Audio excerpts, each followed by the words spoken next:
নবী আইয়ুব আলাইহিসসালাম ছিলেন নবী ইব্রাহিম আলাইহিওয়াসাল্লামের বংশধরদের একজন। আল্লাহ তাকে বিপুল সম্পদ, অসংখ্য গবাদি পশু, বিস্তীর্ণ জমি, সুদৃশ্য বাগান, অসংখ্য সন্তান এবং সুস্বাস্থ্য দান করেছিলেন। তিনি ছিলেন ধনবান, আবার ছিলেন বিনয়ী, কখনও অহংকার করেননি, সবসময় আল্লাহ শকর আদায় করেছেন আর অভাবীদের প্রতি দানশীল ছিলেন। কিন্তু আল্লাহ তার প্রিয় বান্দাদের পরীক্ষা করেন, আর সেই পরীক্ষাই তাকে ইতিহাসের ধৈর্যের প্রতীক বানিয়ে দিয়েছে। পরীক্ষার সূচনা। হঠাৎ একে একে তার সব গবাদি পশু মারা গেল, ক্ষেত খামার ধ্বংস হয়ে গেল। যে বাগানগুলো একসময় সবুজে ভরে থাকত সেগুলো শুকিয়ে গেল। এরপর তিনি সন্তান হারালেন। একে একে সব সন্তান মারা গেল।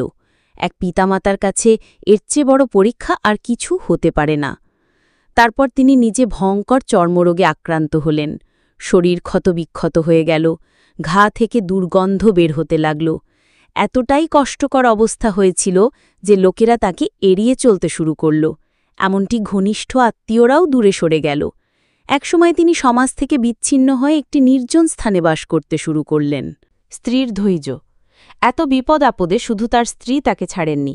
দিনরাত সেবা করতেন, মানুষের অবহেলা সহ্য করতেন, নিজের ক্ষুধা তৃষ্ণা ভুলে গিয়ে স্বামীর যত্ন নিতেন। কিন্তু গৃহস্থালির কোনো ব্যবস্থা না থাকায় অনেক সময় তাকে অন্যের বাড়িতে কাজ করতে হতো। আইয়ুব আলাইহিওয়াসাল্লামের ধৈর্য। এই দীর্ঘ পরীক্ষা, কেউ বলে 18 বছর, কেউ বলে আরও বেশি সময় চলেছে। তবুও নবী আইয়ুব আলাইহিওয়াসাল্লাম কখনও অভিযোগ করেননি। তিনি বারবার বলতেন, আল্লাহ যেটা নিয়েছেন সেটাও তার, তিনি যেটা দেন সেটাও তার। আমি তাঁরই বান্দা, আমি তার ফায়সালায় সন্তুষ্ট।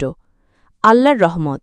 যখন পরীক্ষা দীর্ঘ হল, তখন একদিন তিনি আল্লাহর কাছে দোয়া করলেন, হে আমার রব, আমি দুঃখ কষ্টে আছি, আর আপনি দয়ালুদের মধ্যে সর্বাধিক দয়ালু। আল্লাহ তার দোয়া কবুল করলেন।